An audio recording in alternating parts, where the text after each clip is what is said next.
Matin ensoleillé à Villers-le-Lac. Je déguste un bon petit déjeuner avant de me mettre en marche. Et c'est parti pour la grimpe. Oh yeah! Oh yeah! Ah.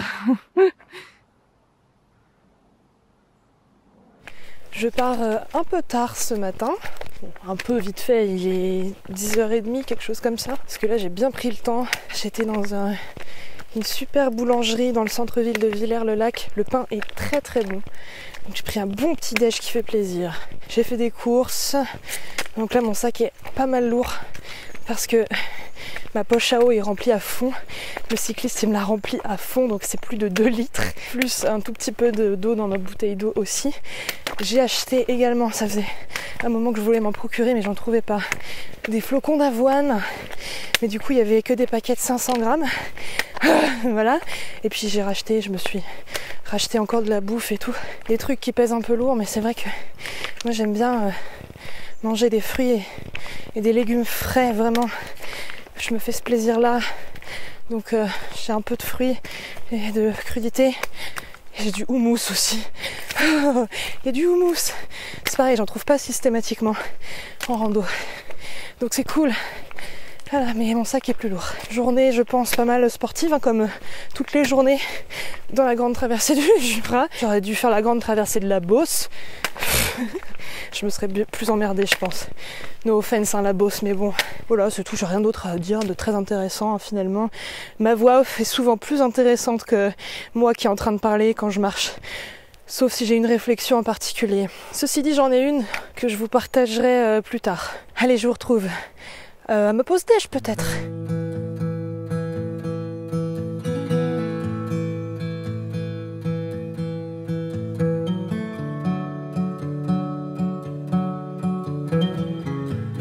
Bon bah c'est parti. J'avais pas encore suffisamment grimpé ce matin. À peine quitté Villers-le-Lac, le chemin grimpe effectivement sur les crêtes pour rejoindre le sentier des bornes frontières, où ont été érigées au XVIIIe et XIXe siècle des bornes marquant la frontière avec la Suisse. Le long de ce chemin escarpé se dévoile l'histoire de la région, ainsi que de beaux points de vue sur les vallées en contrebas.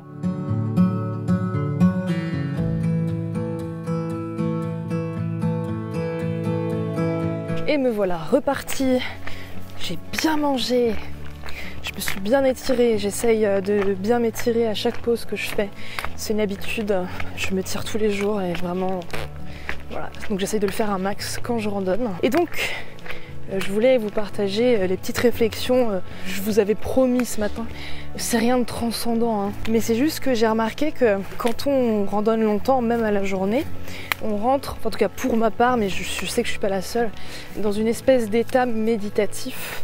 Et j'ai remarqué qu'il y avait des états différents pour moi, parce que j'ai déjà mal au bras.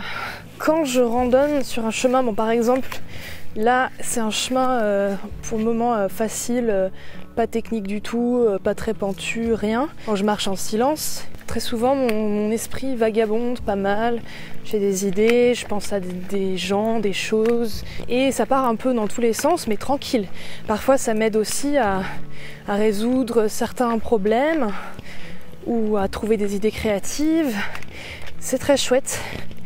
Mais par contre, quand il s'agit de chemins assez techniques, ou en tout cas disons qu'il y a besoin de se concentrer, de regarder souvent où on met les pieds, voir les mains, même que c'est très physique et du coup il y a besoin d'y aller lentement, de bien respirer, etc. Bah là je pense à quasi rien, voire rien du tout parfois. C'est vraiment l'instant présent à fond, ma respiration, là où je mets les pieds ou les mains. Et c'est complètement autre chose, un autre état. Et je voulais partager ça, ces deux états méditatifs différents selon la nature du chemin. Bah, je l'ai constaté pas mal ces derniers jours puisqu'il y avait quand même beaucoup d'étapes et il y en aura d'autres où je devrais faire gaffe où je mets les pieds, me concentrer sur ma respiration parce que ça grimpe beaucoup, ou au contraire c'est une descente assez raide. Je me suis dit ah ouais, c'est pas du tout le même état méditatif que quand je marche sur un chemin plus facile, comme par exemple les nombreux chemins de Compostelle sur lesquels j'ai marché, où là ça déroule plus. Donc je voulais le partager, voilà, je vous les ai dit, c'est rien de absolument hallucinant, mais peut-être que vous vous reconnaîtrez dans ce que je dis.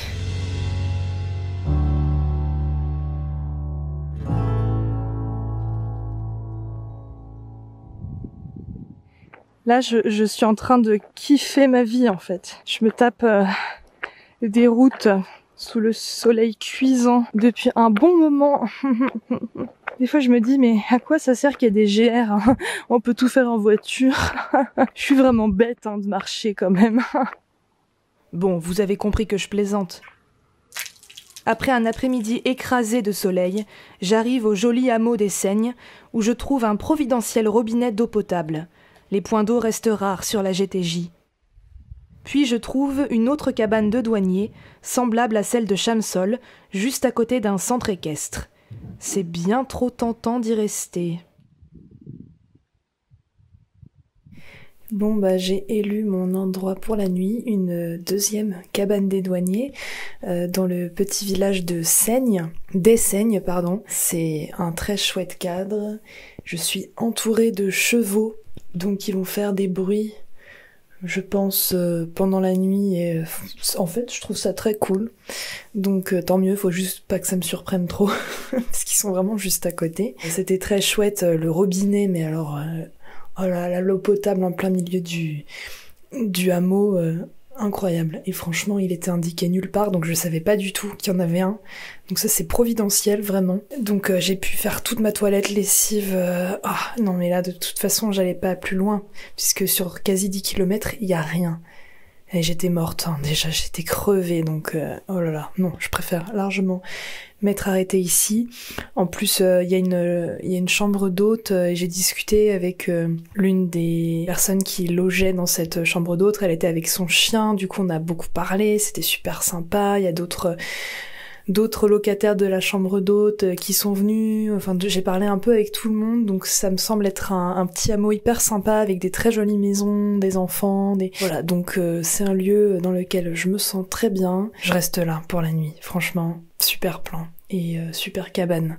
Donc merci à la région, c'est un projet franco-suisse, donc merci à la France et à la Suisse d'avoir mis toutes ces cabanes à disposition, c'est super chouette. Mais vraiment, c'est un sentier où il y a énormément d'abris. Les points d'eau, c'est pas toujours évident. Le ravitaillement non plus. Mais alors, les abris, il y en a en veux-tu, en voilà. Donc ça, c'est super pour bivouaquer. Je pense que je vais passer une très bonne nuit.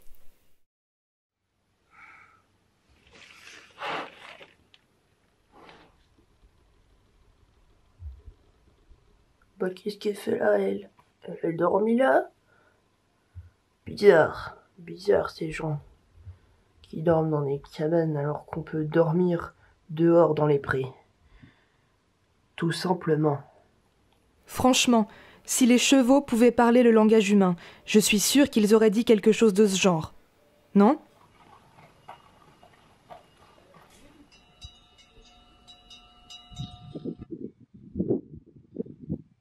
Bon, jour 6 de marche. Oh, je sais même plus. Ouais, si, c'est ça. Bref, autre journée de marche. Je me dirige vers Pontarlier aujourd'hui et je prends un raccourci. En fait, c'est pas vraiment un raccourci. C'est-à-dire que si je suis la GTJ à la lettre, telle une monomaniaque, eh bien, effectivement, je pourrais être à Pontarlier. Je pourrais être à Pontarlier aujourd'hui, mais ça ferait une étape de un peu plus de 32 km. Et alors moi, ça, 32 km, je peux très bien te le faire dans des terrains beaucoup moins sportifs. Mais là, au bout de 22 km, je me dis, stop, ça va. Je peux continuer, mais j'arriverai un peu sur les rotules, quoi. Donc du coup, qu'est-ce qui se passe ? En fait, à un moment donné, le GR5 et la GTJ se séparent. Et le GR5 donc, rejoint à un autre moment la GTJ, sauf que la portion est beaucoup plus courte. La GTJ fait faire plein de détours par des petits villages. Et en soi ça me dérange pas, sauf que le truc c'est que niveau ravitaillement de bouffe notamment, il n'y a rien du tout, à part un hôtel-restaurant excessivement cher. Donc non merci.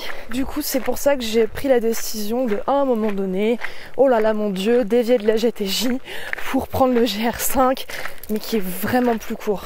Je vous mettrai peut-être un insert avec la carte IGN pour que vous vous rendiez compte un peu du délire. Mais du coup je vais faire ça. Comme ça je suis à Pontarlier ce soir. Et à Pontarlier il y a tout. Il y a même un décathlon et je pense que je ferai un saut parce que mon réchaud, il n'y a plus de gaz. Voilà, donc j'ai pas pu faire de café ce matin et mon muesli était froid. Il était bon, il est froid. Ça va faire, je crois, au lieu de 32 km, ça va faire une vingtaine de kilomètres.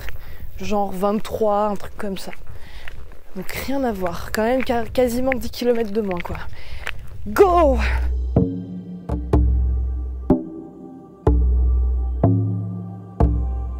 Je ne le sais pas encore, mais je vais bientôt quitter des paysages bien plus verts que ceux que je vais traverser par la suite. Mais au moins, les forêts sont toujours présentes et m'offrent leur ombre fraîche et odorante. J'arrive au fameux croisement pour me rendre compte que la GTJ et le GR5 ont officiellement fusionné. Je décide donc d'emprunter un autre sentier qui me fait parvenir à Pontarlier dans environ 6 km. Ce chapeau me donne... Non mais, bon bref, c'est pas grave. Salut, ça va?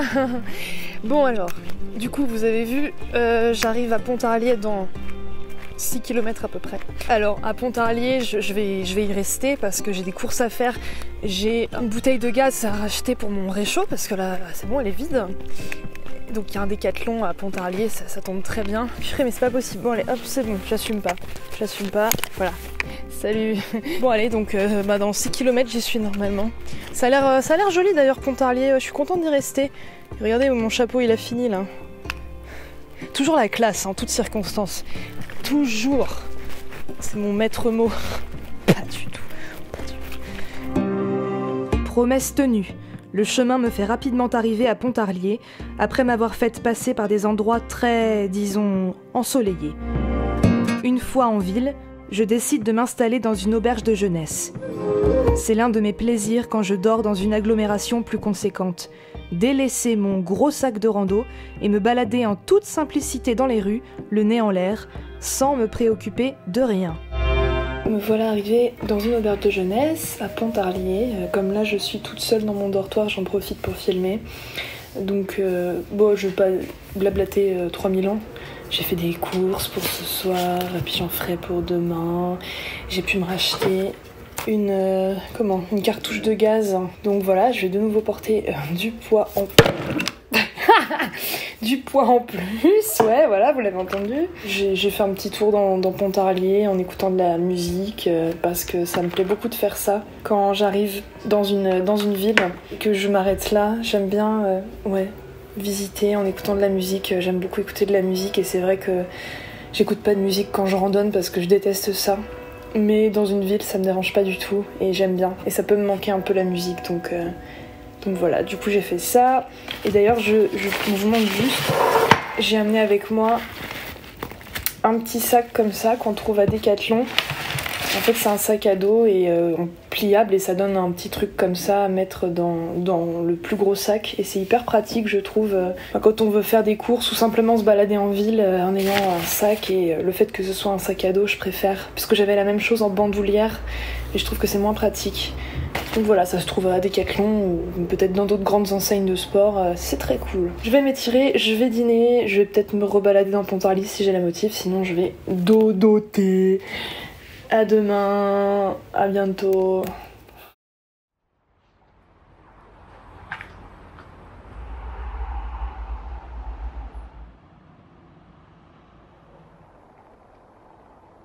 Septième jour de randonnée. Je quitte Pontarlier. Pour que vous compreniez bien, la GTJ n'emmène pas à Pontarlier. Elle passe directement au Frambourg, qui est la bourgade vers laquelle je me dirige actuellement. Et donc en sortant de Pontarlier, il y a plusieurs sentiers qui rejoignent la GTJ, dont le GR 145, sur lequel j'ai commencé à marcher dans Pontarlier. Et puis je sais pas, j'ai perdu sa trace. Donc là je me retrouve sur un PR qui s'appelle aussi la route de l'Absinthe et qui rejoint également le Frambourg. Donc écoutez, moi ça me va. Comme je le disais précédemment, je suis pas une psychorigide des tracés. C'est pas bien grave si je suis pas toujours sur la GTJ et que j'emprunte des itinéraires alternatifs. Voilà, je fais ce que je veux, hein. Et donc en plus là c'est la route de l'Absinthe. Je crois que j'ai jamais bu d'absinthe de toute ma vie. Bon bah il est temps, hein. Je vais me bourrer la gueule à l'absinthe. Mais non, je plaisante. C'est pas moi ça. C'est pas moi, c'est pas mon genre de me bourrer la gueule. C'est vrai, hein, c'est premier degré. Tout ce qui compte, c'est que je puisse rejoindre la GTJ à un moment donné. Et normalement, c'est ce qui va se passer.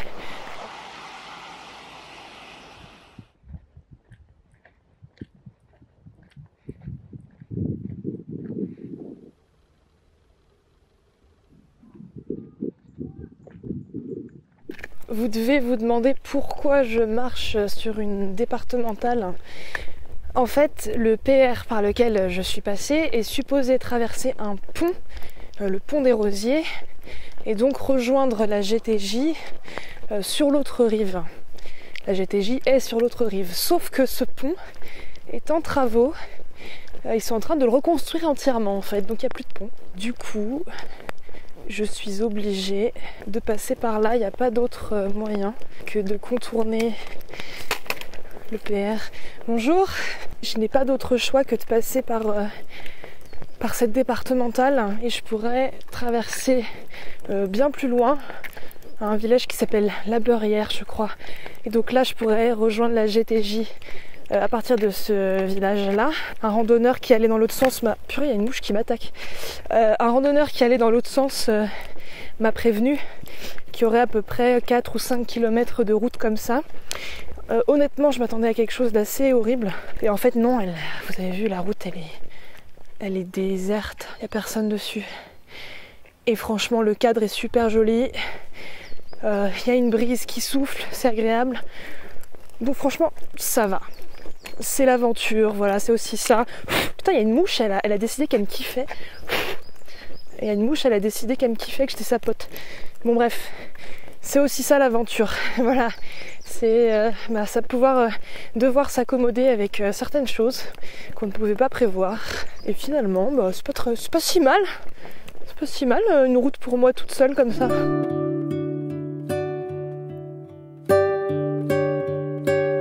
Regardez-moi cette sculpture.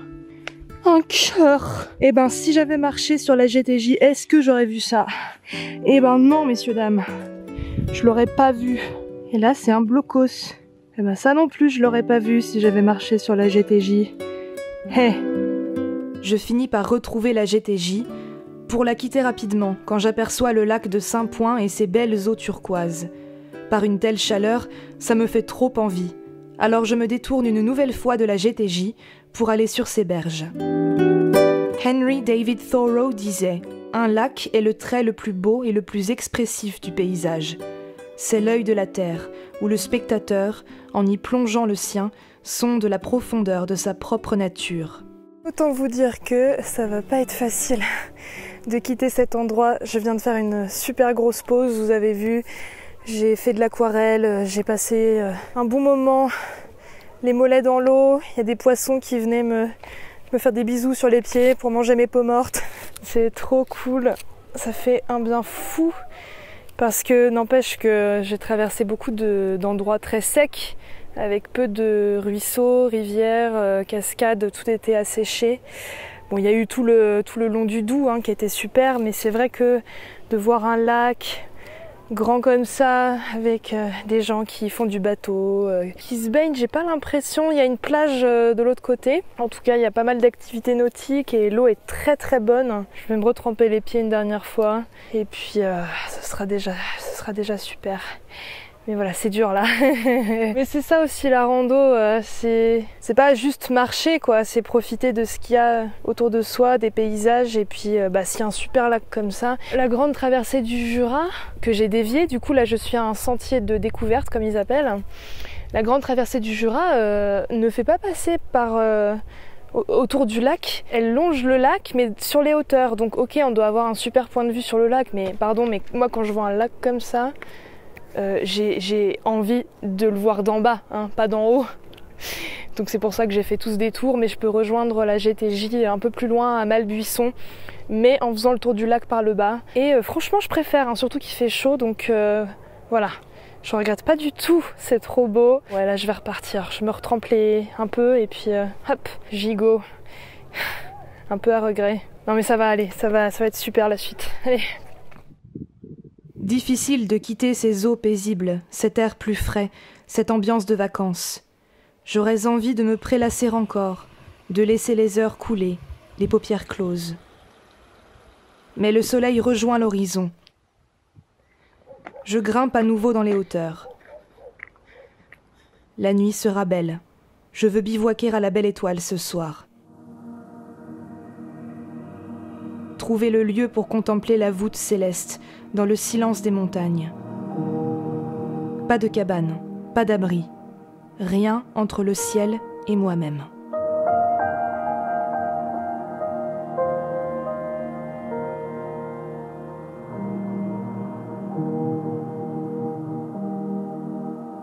Au-dessus de la station de ski de Métabier, je trouve un endroit où m'installer.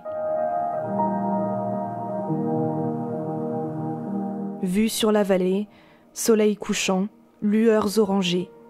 Oui, la nuit sera belle. À qui donc le grand ciel sombre jette-t-il ses astres d'or? Pluie éclatante de l'ombre, il tombe, encore, encore. Nos questions en vain pressent le ciel, fatal ou béni. Qui peut dire à qui s'adressent ces envois de l'infini? Victor Hugo. Une nuit d'étoiles filantes. Au matin, la poésie s'en va et je renoue avec le pratique. Direction les hôpitaux neufs pour toutes les choses à faire avant de commencer la journée. Se sustenter. Se laver, laver les choses. Se réapprovisionner. Puis, enfin, se mettre en marche.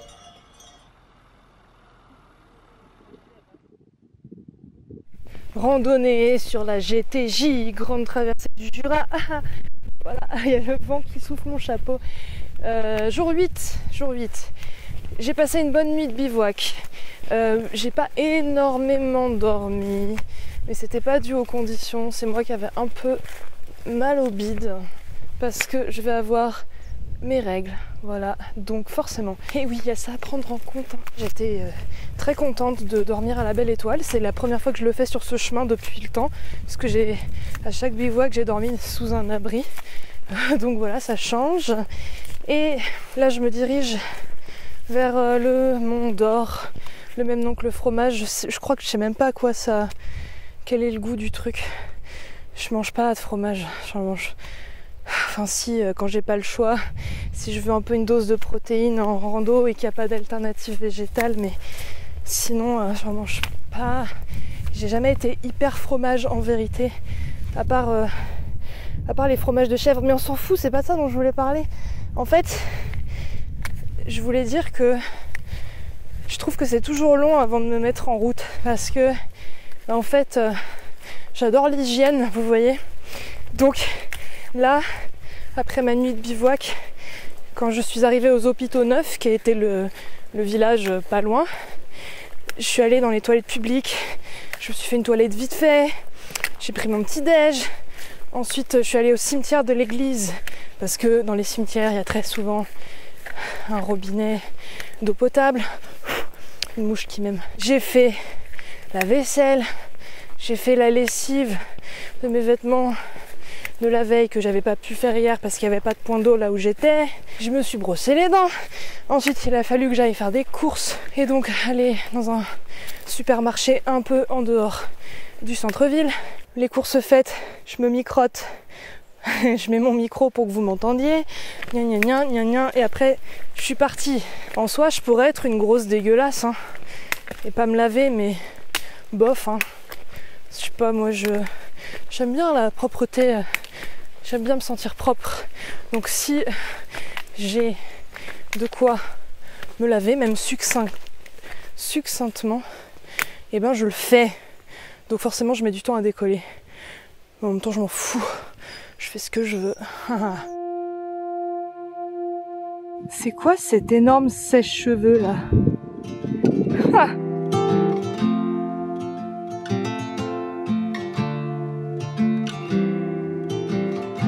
Il y en a, ils se font pas chier comme moi, quoi. Et oui, pour rejoindre le Moron et le Mont d'Or, on peut tout simplement prendre le télésiège. Mais bon, la montée n'a pas la même saveur, non? C'est parfois bon de sentir que l'on mérite un panorama après un bel effort. En tout cas, c'est ce que je me dis pendant que je grimpe. Une fois sur les crêtes, un point de vue sur une bonne partie du massif du Jura s'offre à moi. Le Mont d'Or, qui culmine à 1461 mètres, est un détour de la GTJ, mais qui vaut le coup de l'emprunter. C'est de là que se jettent les parapentistes. Bon, ça y est, je suis sur l'autre versant, et c'est le cagnard. Alors pourquoi j'ai décidé de me filmer pendant que je suis en train de descendre? Je sais pas. Je sais absolument pas où je m'arrête ce soir. Je suis un peu dans une drôle d'humeur, ça va, mais bon, je mets ça sur le compte de mes règles parce que oui, je les ai. Yes. Yes. Du coup, je suis mi-figue, mi-raisin, on va dire. Non, mais en vrai, je suis de bonne humeur, mais je sais pas, je suis d'une bonne humeur bizarre. Je pourrais même pas le décrire. Du coup, je sais pas. En fait, je sais même pas si j'ai envie de bivouaquer ce soir ou si j'ai pas envie de bivouaquer ce soir. Et oui, il y a une part de moi qui a envie, mais alors le problème c'est que... Allez, on va y aller, je vous le dis. Oh, incroyable, je me livre. Les premiers jours de mes règles, souvent je me sens dégueulasse, alors que je sais que je le suis pas, mais c'est une sensation. Les personnes qui ont leurs règles comprendront ce que je veux dire, très certainement. Bivouac, je sais pas. Ou alors faut que j'ai accès à une vraie douche ou un truc comme ça, je sais pas. J'hésite. Parce qu'en plus ce soir, c'est les Perséides, bon demain aussi. Ça veut dire que c'est la nuit des étoiles filantes. D'ailleurs j'en ai vu quelques-unes hier soir quand j'ai bivouaqué, dont certaines vraiment très grosses, très lumineuses, mais en altitude c'est un peu normal.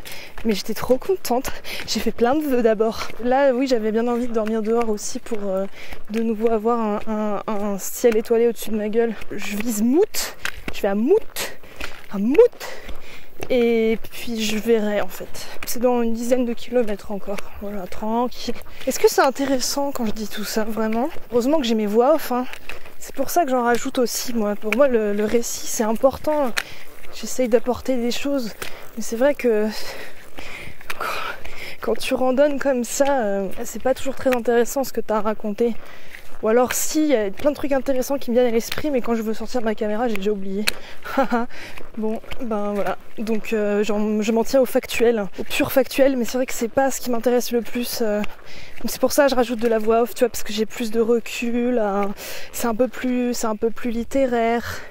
Parce que moi je suis une amoureuse des mots, vous voyez. J'adore écrire, j'adore lire à haute voix. Donc c'est aussi ça que je veux apporter vraiment. C'est pas du pur carnet de bord, moi ça m'intéresse pas. Je critique pas les gens qui font ce genre de contenu, c'est juste que moi ça ne m'intéresse pas. J'essaye d'apporter quelque chose en plus, quoi. Un truc un peu plus documentaire, j'aime bien les voix off en vrai. Je viens de me faire une blessure vraiment débile.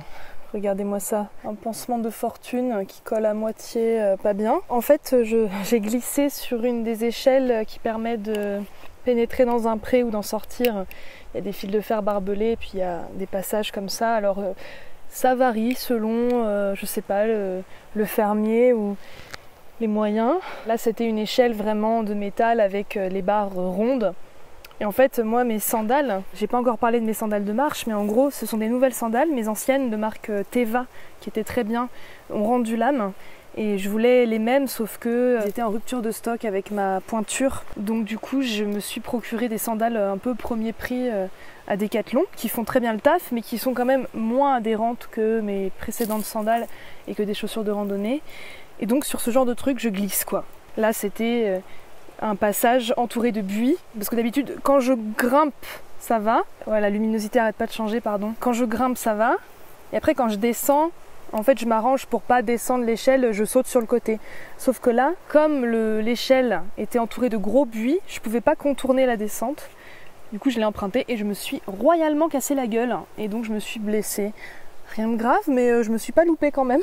Moi j'ai toujours des blessures nulles, donc sachez-le. En randonnée, on se blesse pas forcément sur des trucs, des trucs de dingue, des pentes hyper raides, un rocher qui nous tombe dessus, une vache qui nous attaque, j'en sais rien. Non, ça peut être, y a une stupide échelle pour passer dans un pré, tu te ramasses la gueule dessus, et puis voilà, l'histoire de ma vie. Bon allez, je vais, direction Mout, ça suffit les conneries maintenant. Bon, ça arrive, ça fait quelque chose à raconter. J'en ai même fait un sketch humoristique.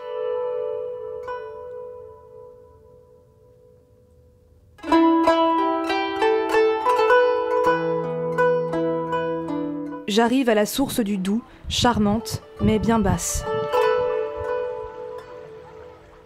À la terrasse d'un café, je discute avec un couple sympathique qui habite à Mout. Ils me proposent de m'héberger chez eux pour la nuit. J'étais partie pour bivouaquer, mais j'accepte. Je pense qu'il faut savoir dire oui à ce genre de rencontres. Merci à eux. Et la suite au prochain épisode. Le juste équilibre. Avoir une direction, un cap, quelque chose qui nous ancre et qui maintient nos appuis. Et en même temps, savoir se laisser dériver de temps en temps. Ouvrir son cœur, accepter les surprises et les imprévus, accueillir l'improvisation et les choses, les gens, les événements que la vie nous envoie. Enraciné comme un arbre, souple comme un roseau. J'espère que vous avez apprécié cette vidéo. Si c'est le cas, n'hésitez pas à mettre un pouce en l'air qui aide pour son référencement. N'hésitez pas également à écrire un commentaire que je me ferai un plaisir de lire. Si vous n'êtes pas abonné à ma chaîne, qu'attendez-vous ? Je vous accueille à bras ouverts. Enfin, si vous souhaitez soutenir mon travail, j'ai récemment ouvert une page Patreon. Toutes les explications sont disponibles en barre d'infos. Et merci à toutes celles et tous ceux qui me soutiennent déjà. En tout cas, j'espère que vous allez bien et que vous vous portez bien. Quant à moi, je vous dis à lundi prochain pour la suite de mes aventures sur la grande traversée du Jura.